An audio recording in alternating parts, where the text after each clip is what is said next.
ये यहाँ पर आप केक देख रहे हैं, ये मैंने अभी अभी तैयार किया है। तो अभी इस समय लॉकडाउन चल रहा है और बर्थडेज पे हम लोग बाहर से केक मंगा नहीं पा रहे हैं।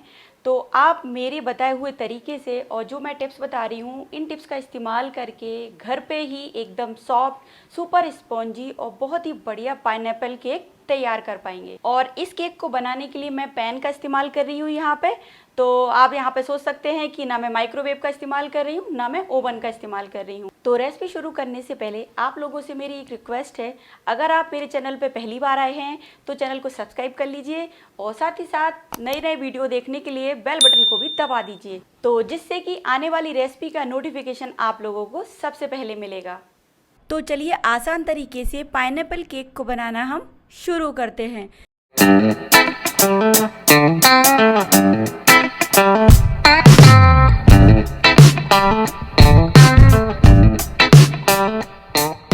केक बनाने के लिए यहाँ पर मैंने सारी चीज़ें रखी हुई हैं, मेज़रमेंट करके रखा हुआ है। तो मेज़रमेंट करने के लिए मैंने यहाँ पर ये चाय वाले कप का इस्तेमाल किया है, जो कि रेगुलर हम अपने घर में यूज़ करते हैं। मैंने वही कप इस्तेमाल किया है।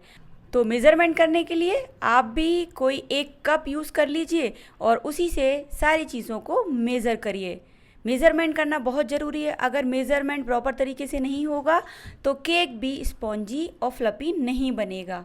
तो सबसे पहले केक के लिए हम बैटर तैयार करते हैं। तो एक बाउल में डालेंगे हम आधा कप तेल। आप कोई भी खाने वाले तेल का यहाँ पर इस्तेमाल कर सकते हैं। मार्केट में बिना स्मेल वाले कई तरीके के तेल आते हैं, जैसे कि रिफाइंड ऑयल है, ऑलिव ऑयल है। आप यहाँ पर कोई भी ऑयल इस्तेमाल कर सकते हैं। स्मेल वाले ऑयल का यहाँ पर यूज़ नहीं करना है। और साथ ही साथ इसमें डालेंगे आधा कप ताज़ा दही और दोनों चीज़ों को हमें अच्छे से मिला लेना है। तो मैं यहाँ पर ये हैंड विस्कर का इस्तेमाल कर रही हूँ। अगर आपके पास इलेक्ट्रॉनिक बीटर या फिर इलेक्ट्रॉनिक विस्कर हो तो आप उसका भी इस्तेमाल कर सकते हैं। ये यहाँ पर दोनों चीज़ों को मैंने अच्छे से मिला लिया है और इसको मैंने लगभग 1 मिनट तक मिक्स किया है। मिक्स करने के बाद इसमें डालेंगे हम 1 कप पिसी हुई चीनी और चीनी को हमें लगभग 1 से 2 मिनट तक इसी तरीके से अच्छे से मिलाना है, यानी कि फेंटना है। चीनी को अच्छे से मिलाने के बाद अब हम इसमें डालेंगे अपनी सूखी सामग्री, जो कि हम यहाँ पर इस्तेमाल करने वाले हैं। तो ये ले लिए मैंने यहाँ पर एक छन्नी, यानी कि स्टेनर, वो भी बड़े साइज़ की। इसमें डालेंगे हम 2 कप मैदा और साथ ही साथ डालेंगे 1/4 चम्मच बेकिंग सोडा, 1 चम्मच बेकिंग पाउडर और सबको हमें अच्छे से छान लेना है। छानना बहुत ज़रूरी है, इससे सारी चीज़ें आपस में अच्छे से मिल जाती हैं। जो छोटी छोटी गुठलियाँ होती हैं वो गुठलियाँ छन्नी के ऊपर आ जाती हैं इस तरीके से, ये देखिए। तो इनको हम हटा के फेंक देंगे। और अब लेंगे एक स्पैचुला और स्पैचुला की मदद से सारी चीज़ों को हमें वेट इंग्रेडिएंट में अच्छे से मिला लेना है और मिलाते हुए इनको मिक्स करना है। मिक्स करने के बाद अब हम इसमें डालेंगे दूध और केक का बैटर तैयार करेंगे। तो दूध हम इकट्ठा नहीं डालेंगे, थोड़ा थोड़ा करके ही डालेंगे, नहीं तो जो बैटर है वो लूज़ हो जाएगा। और हमें यहाँ पर ये जो बैटर है थोड़ा सा थिक तैयार करना है। जिस तरीके का बैटर हम पकौड़ी बनाने के लिए बनाते हैं, उसी तरीके का हमें यहाँ पर केक का बैटर तैयार करना है। ये देखिए, बैटर बनने के बाद इसमें डालेंगे हम 1 चम्मच पाइनएप्पल एसेंस। अब पाइनएप्पल केक बना रहे हैं तो एसेंस तो हम डालेंगे ही, क्योंकि उसी से ही इसमें अच्छा फ्लेवर आएगा और खुशबू आएगी। मिला देंगे एसेंस को अच्छे से। ये यहाँ पर परफेक्ट केक का बैटर हो गया है बन के तैयार। आप इसकी कंसिस्टेंसी देख सकते हैं, एकदम परफेक्ट आ गई है। तो अब हम बेस बना लेते हैं। बेस बनाने के लिए मैं यहाँ पर कर रही हूँ फ्राई पैन का इस्तेमाल, और ये मैंने नॉन स्टिक लिया है। अगर आपके पास नॉन स्टिक फ्राई पैन ना हो तो कोई बात नहीं, आपके पास जो भी फ्राई पैन हो आप उसमें भी बेस बना सकते हैं। तो पैन यहाँ पर गर्म हो चुका है, इसमें मैंने 1 बड़ा चम्मच भर के बैटर डाला है और बैटर को थोड़ा सा हम फैला के इस तरीके से बड़े साइज़ का कर देंगे। और अब हम इसको कवर करेंगे और कवर करके लगभग 2 मिनट तक सिकने के लिए छोड़ देंगे। बेस को सिकते सिकते 2 मिनट हो गए हैं, हम चेक कर लेते हैं। चेक करने के लिए एक टूथपिक को हम बेस के अंदर डालेंगे और बाहर निकालेंगे। ये देखिए, टूथपिक यहाँ पर एकदम क्लीन है। बेस यहाँ पर हमारा सिक चुका है, तो इसको हम निकाल लेते हैं और इसी तरीके से और बेस बना के हम रख लेते हैं। ये यहाँ पर टोटल 4 बेस बन के तैयार हो गए हैं और मैं आपको इसका टेक्सचर दिखा देती हूँ। ये देखिए पीछे से कितने अच्छे से सीख गया है और ऊपर से भी ये सीख चुका है। अब हमें इनको कर लेना है पूरी तरीके से रूम टेम्परेचर पे ठंडा। तो जब तक बेस हमारे ठंडे हो रहे हैं हम क्रीम तैयार कर लेते हैं। तो यहाँ पर लिए मैंने ये व्हिपिंग क्रीम, आप किसी भी कंपनी की व्हिपिंग क्रीम यहाँ पर इस्तेमाल कर सकते हैं। बाउल में डालेंगे हम व्हिपिंग क्रीम को। ये एकदम ठंडी व्हिपिंग क्रीम है। तो ये यहाँ पर मैंने पूरी 2 कप व्हिपिंग क्रीम डाल ली है इसमें। और जैसा कि आप यहाँ देख सकते हैं एकदम गाढ़ी है और इसको मैंने फ्रीज़र में रखा था। फ्रीज़र से मैंने 1 घंटे पहले निकाला था। अभी इसमें थोड़ी सी आइस है। तो हमें यहाँ पर एकदम ठंडी ठंडी व्हिपिंग क्रीम इस्तेमाल करनी है। व्हिपिंग क्रीम अगर नॉर्मल टेम्परेचर पे होती है तो अच्छे से बीट नहीं होती है, तो ज़रूरी है कि एकदम ठंडी हो। और अगर आपकी व्हिपिंग क्रीम ठंडी ना हो तो आप क्या करिए कि नीचे एक बाउल में आइस रख लीजिए और उस बाउल के ऊपर क्रीम वाला बाउल रखिए। फिर आप क्रीम को बीट करिए तो क्रीम आपकी अच्छे से बीट हो जाएगी। तो इसको हम अच्छे से बीट कर लेते हैं।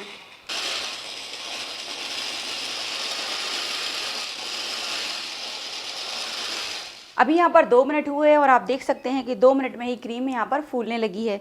तो इसको हम अच्छे से बीट करेंगे जब तक कि ये एकदम फूल ना जाए। अब मैं आपको यहाँ पर बताती हूँ कि हम कैसे पहचाने कि क्रीम हमारी प्रॉपर तरीके से बीट हुई कि नहीं। तो बीट करते समय बीच में आप इस तरीके से क्रीम उठा के देखें और ये देखिए क्रीम यहाँ पर ये टपक रही है उठाने के बाद। जब क्रीम अच्छे से बीट हो जाती है तब आप उसको ऊपर उठाएंगे तो उठाने के बाद वो नीचे आसानी से नहीं गिरती है। ये देखिए दोस्तों यहाँ पर 5 मिनट हो गए हैं और क्रीम अच्छे से बीट हो गई है। अब हम चेक कर लेते हैं। एकदम प्रॉपर तरीके से क्रीम बीट हो चुकी है। ये देखिए स्पैचुला को मैंने यहाँ पर उल्टा भी किया है तो भी ये नहीं टपक रही है। केक के बेस हमारे अच्छे से ठंडे हो चुके हैं। अब हम इनको बराबर बराबर साइज़ का कट कर लेते हैं। मैं यहाँ पर ये कटर का इस्तेमाल कर रही हूँ। अगर आपके पास कटर ना हो आप किसी भी शार्प ढक्कन या फिर कटोरी जो बड़े साइज़ की होती है उसका भी यहाँ पर इस्तेमाल कर सकते हैं। इसकी मदद से हम इन चारों के बराबर बराबर भाग कर लेते हैं।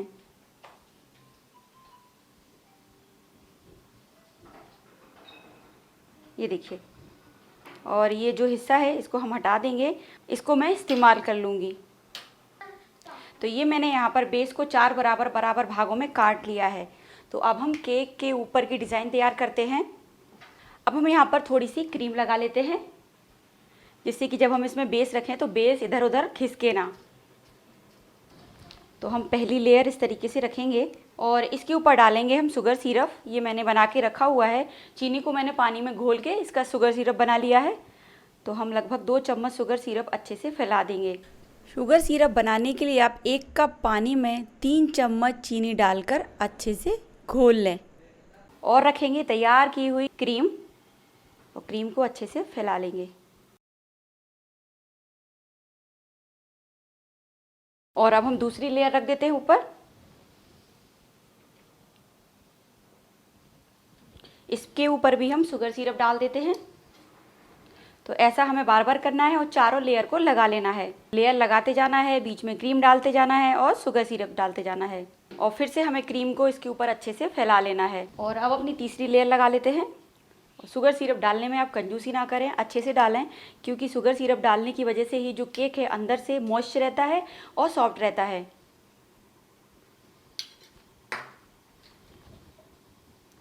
फिर से हम क्रीम लगाएंगे और लेयर तैयार करेंगे और अब हमें इस पूरे केक को क्रीम से अच्छे से कवर कर देना है।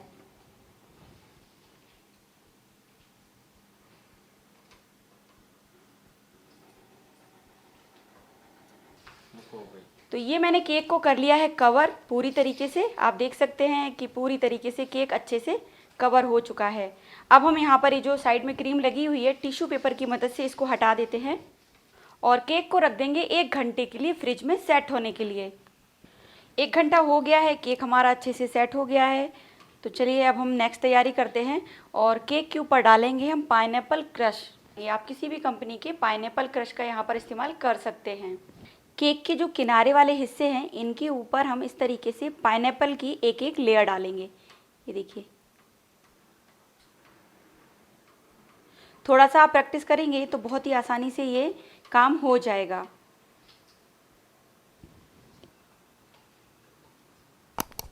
तो यहाँ पर ये कॉर्नर पे एक्स्ट्रा पाइनएप्पल क्रश लगा हुआ है, इसको चम्मच की मदद से हम इस तरीके से ऊपर की तरफ फैला लेंगे और क्रीम से हम छोटे छोटे से फूल बनाएंगे।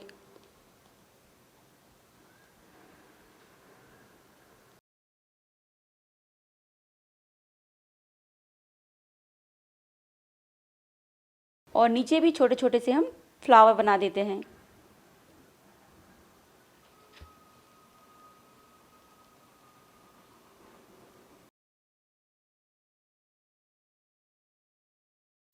तो यहाँ पर ये जो ऊपर का स्पेस है, इसमें भी हम थोड़ा थोड़ा सा पाइनएप्पल क्रश डाल देते हैं और क्रश से इसको हम सजा लेते हैं।